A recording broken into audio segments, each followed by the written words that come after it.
Hello, எல்லாரும் எப்படி இருக்கீங்க? இன்னைக்கு நம்மளோட இந்த விரிவான அலசலுக்கு உங்கள ரொம்பவே உற்சாகமா வரவேற்கிறேன். ம். ஆமா, இன்னைக்கு நாம பேசப்போற விஷயம் ரொம்பவே பரபரப்பான ஒண்ணு. கரெக்ட். எப்போதுமே ஒரு நியூஸ் வந்தா, அத அப்படியே மேலோட்டமா பார்த்துட்டு போறத விட, அதுக்கு பின்னாடி என்ன அரசியல் இருக்கு, என்ன பொருளாதாரம் இருக்குன்னு கொஞ்சம் தோண்டி பார்க்கறது தானே நம்ம வழக்கம். இப்போ சமீபத்துல தமிழ்நாட்டையே திரும்பி பார்க்க வச்ச ஒரு சம்பவம் நடந்துச்சு.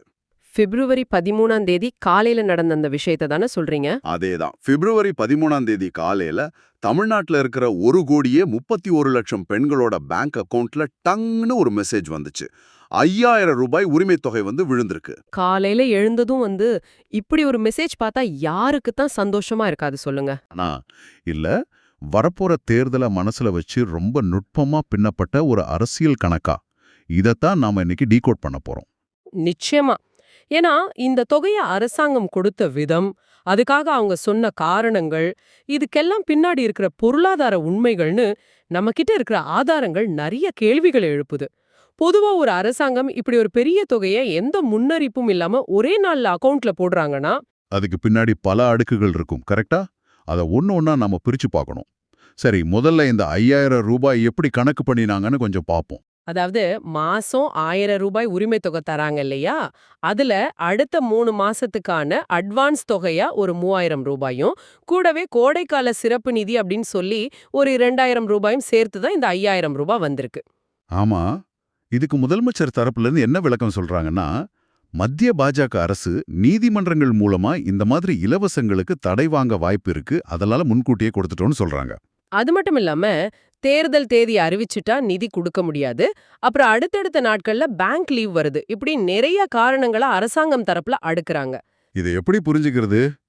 பிப்ரவரி மாசத்துல கோடைக்கால சிறப்பு நிதியா?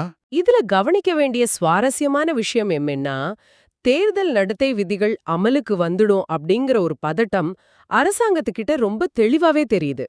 தேர்தல் கமிஷன் தேதிய அறிவிச்சிட்டாங்கன்னா, அதுக்கப்புறம் எந்த புது திட்டத்தையும் அறிவிக்க முடியாது. மக்களோட அக்கவுண்ட்ல பணமும் போட முடியாது.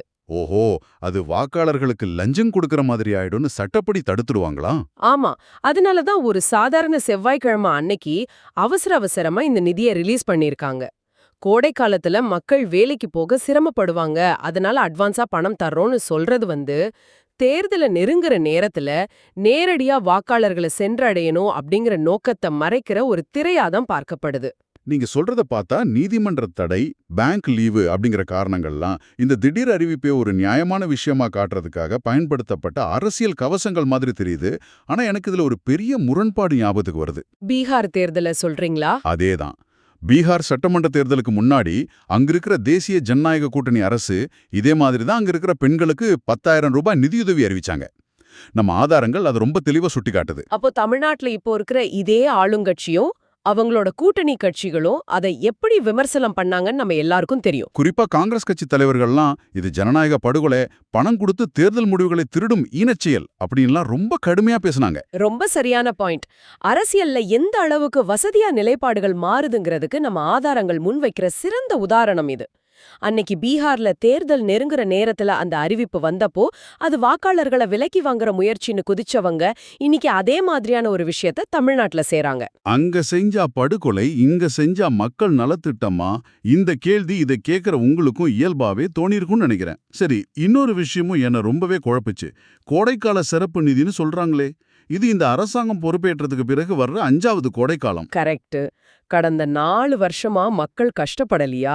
இப்போ கரெக்டா தேர்தலுக்கு முன்னாடி மட்டும் அந்த திடீர் அக்கறை எங்கிருந்து வந்துச்சுன்னு ஆதாரங்கள் கேக்குற கேள்வி ரொம்ப தர்க்கரீதியானது. அது மட்டும் இல்லாம, இந்த 5,000 ரூபாய் எதுக்காக பயன்படும்னு முதலமைச்சர் சொல்லும்போது, இது மக்களின் மருத்துவ செலவுக்கும் குழந்தைகளோட கல்வி செலவுக்கும் பெரிய உதவியா இருக்கும்னு சொல்றாரு. இதுல ஒரு மிகப்பெரிய முரண்பாடு ஒளிஞ்சிருக்கு. கவனிச்சிங்களா? நிச்சயமா கவனிச்சேன். தமிழ்நாட்டுல அரசு மருத்துவமனைகளும் அரசு பள்ளிகளும் முற்றிலும் இலவசம், அதோட தரம் ரொம்ப சிறப்பானதுன்னு அரசாங்கம் தொடர்ந்து பெருமையா சொல்லிட்டு வராங்க. அப்படி எல்லாமே இலவசமா தரமா இருக்கும்போது, இந்த பணத்தை வச்சு தான் மக்கள் வெளியில போய் மருத்துவமும் கல்வியும் தேடணுமா? இலவச மருத்துவம், இலவச கல்வி அப்படின்னு சொல்லிட்டு அதுக்காக தனி நிதி கொடுக்கறோம்னு சொல்றது அவங்க வாதத்தையே அவங்க உடைக்கிற மாதிரி இல்லையா? 100க்கு 100 உண்மை. கல்வியையும் மருத்துவத்தையும் உலகத்தரத்துல இலவசமா தர்றோம்னு ஒரு பக்கம் சொல்லிட்டு இன்னொரு பக்கம் உங்க மருத்துவத்துக்கும் கல்விக்கும் இதுல இருந்து செலவு பண்ணிக்கோங்கன்னு சொல்றது முரண்பாடா இருக்குன்னு நம்ம சோர்சஸ் சுட்டி காட்டுது.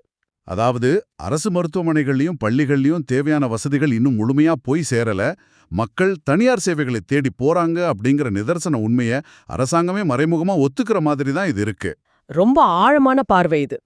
சரி, இப்போ பணத்தை வாங்கின 1,31,00,000 பெண்கள் ஒரு பக்கம் சந்தோஷமா இருக்காங்கன்னு வச்சுப்போம்.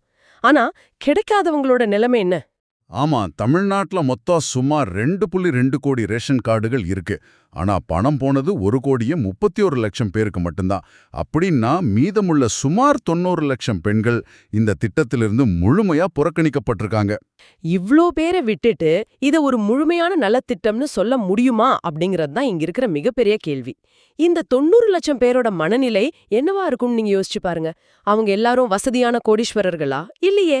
வாடகை வீட்ல இருக்கிறவங்க, மாசத்துக்கு ஒரு குறிப்பிட்ட யூனிட்டுக்கு மேல கரண்ட் பில் கட்டுறவங்க, சின்ன சின்ன வேலை செஞ்சு பேங்க்ல கொஞ்சம் டிரான்சாக்ஷன் பண்ற ஏழை பெண்கள், இவங்களை எல்லாம் தகுதியற்றவர்கள்னு சொல்லி ஒதுக்கிட்டாங்க.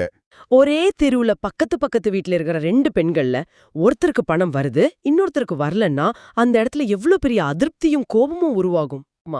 தேர்தலுக்கு பிறகு உரிமைத் தொகை மாதம் 2,000 ரூபாயா உயர்த்தப்படும்னு ஒரு வாக்குறுதி கொடுத்திருக்காங்க.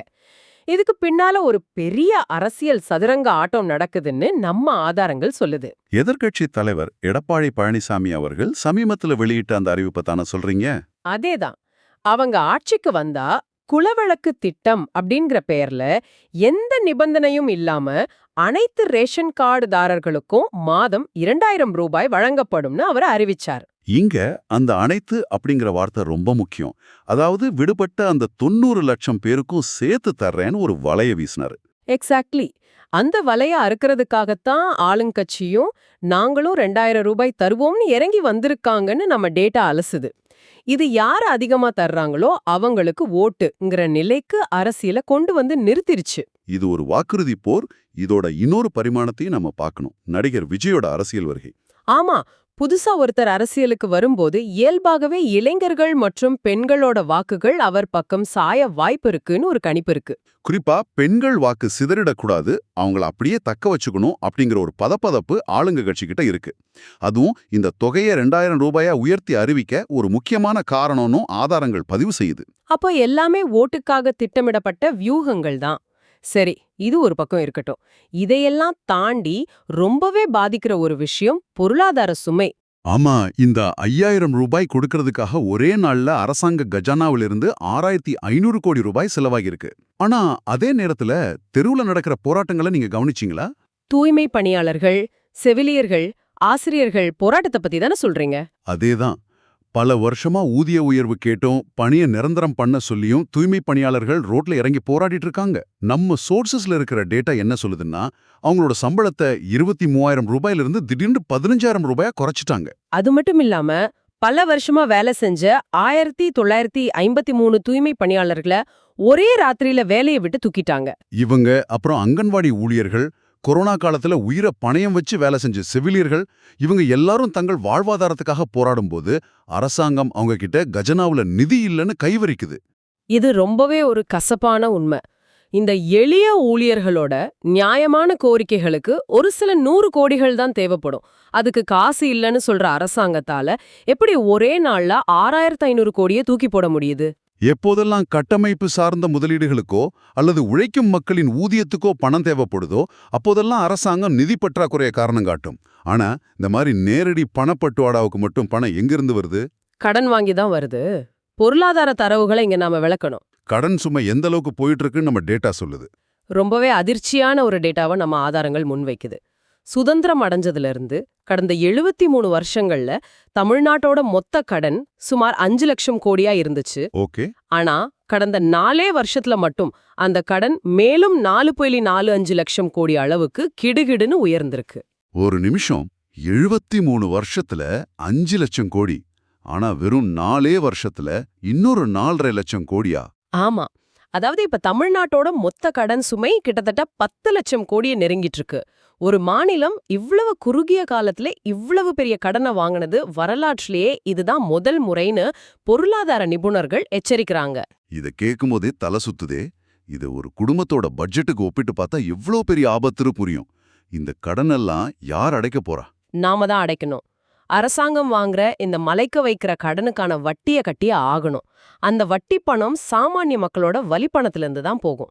இதனால தான் ஒரு பக்கம் உரிமை தொகைங்கிற பேர்ல பணத்தை கொடுத்துட்டு மறுபக்கம் அதை விட அதிகமா நம்மகிட்ட இருந்தே அரசாங்கம் மறைமுகமா வசூல் பண்ணுதுன்னு ஆதாரங்கள் குற்றம் சாட்டுது. எப்படி வசூல் பண்றாங்கன்னு கொஞ்சம் தெளிவா பார்ப்போம். நீங்க கட்டின கடைசி கரண்ட் பில்ல கொஞ்சம் யோசிச்சு பாருங்க. மின் கட்டணம் எவ்வளவு உயர்ந்திருக்கு.